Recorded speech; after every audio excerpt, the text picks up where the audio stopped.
All right, whenever you're ready. I'm ready. Your name? My name is Aaron Malua. Spell it. Aaron is Aaron and Malua is Maluwa. In our local language, Malua means flowers. So my name is Aaron Flowers. Fine. Briefly, I'm very excited with the what your Phyllis title? is. Your title. Oh, okay. Yeah, go ahead. Look this way. And you can Not look mine. right at Phyllis. Okay. All right.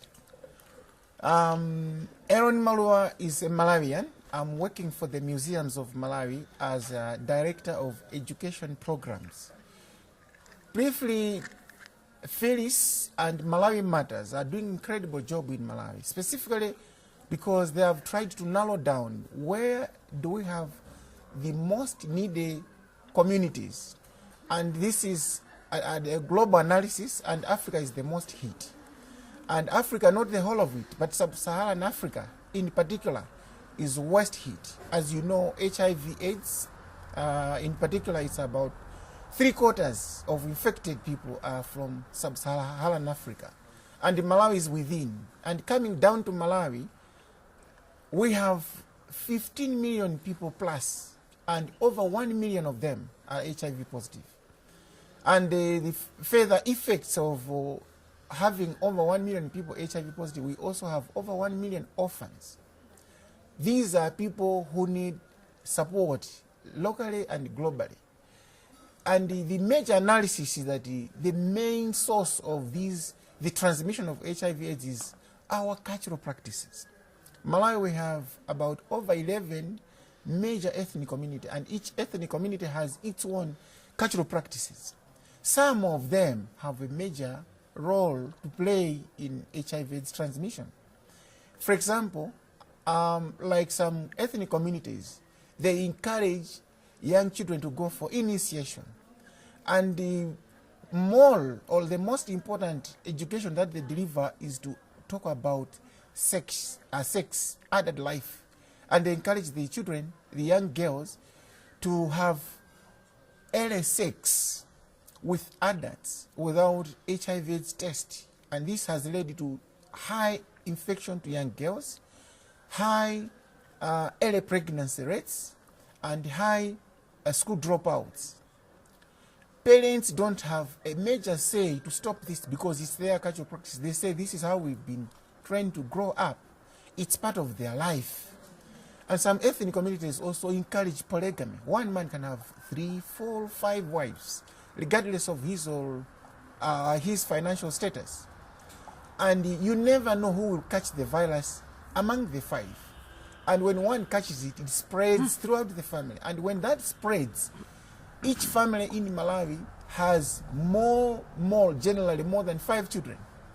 And if you can imagine 5 wives, for example, 1 father, if all of them catch the virus through one person who is unfaithful, it means they will leave maybe 20 orphans. This is happening in Malawi.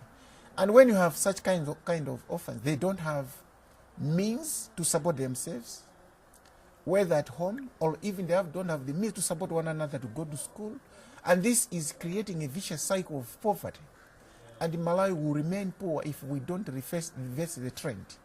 So as a government institution, the Museums of Malawi mandated to promote and preserve Malawi's culture was strategically positioned to create awareness to the Malawian communities about the need to change these bad cultural practices, because culture is dynamic, it's not static.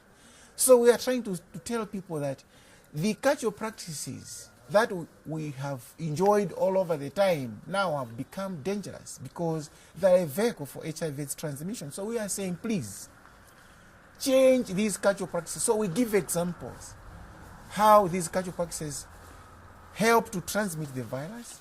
And we are not saying we should condemn all our cultural practices. There are some cultural practices which are good, that can be used or that are being used to transmit positive change of life. And this is exactly what Phyllis is also doing. We are using music, which is a cultural practice, to spread the messages about HIV/AIDS transmission and prevention. We are using drama to communicate messages about HIV's transmission, the importance of testing, the importance of avoiding stigma and discrimination, and looking after others, what we call positive living, through drama. Songs in Malawi have a very powerful, they're a very powerful source of information delivery. Songs are used to communicate about HIV/AIDS prevention, testing. Now, the museums of Malawi made a link with Phyllis because there were some commonalities. Phyllis is using culture. The museums of Malawi is also using culture to transmit HIV/AIDS prevention messages. And therefore, we worked together in 2010 as a pilot project, and then we had a full-time project in 7 presbyteries. And we were targeting school children, adolescents, and now the Christians. Not only Christians, I should say, all churches around each venue that we gathered. We brought them together, which is very unique. It doesn't happen in many communities to bring different people from different churches together and receive the messages. We did. And the results were very overwhelming. We had more than 48,000 people reached.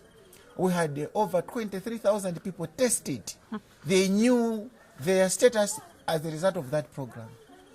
And we had about 530 people referred to the hospital for medication because they turned out to be positive and they were in a worse situation. And therefore we said, this is the part that we can play. Because these people who knew their status through our programs, now their life changed. They were introduced to the hospital, they were introduced to the medication, and these people are alive now. Without that program, they should have been dead because they couldn't have known what is eating their bodies. So we think the Malawi Matters program and the Museums of Malawi programs are life-saving programs. They're very important.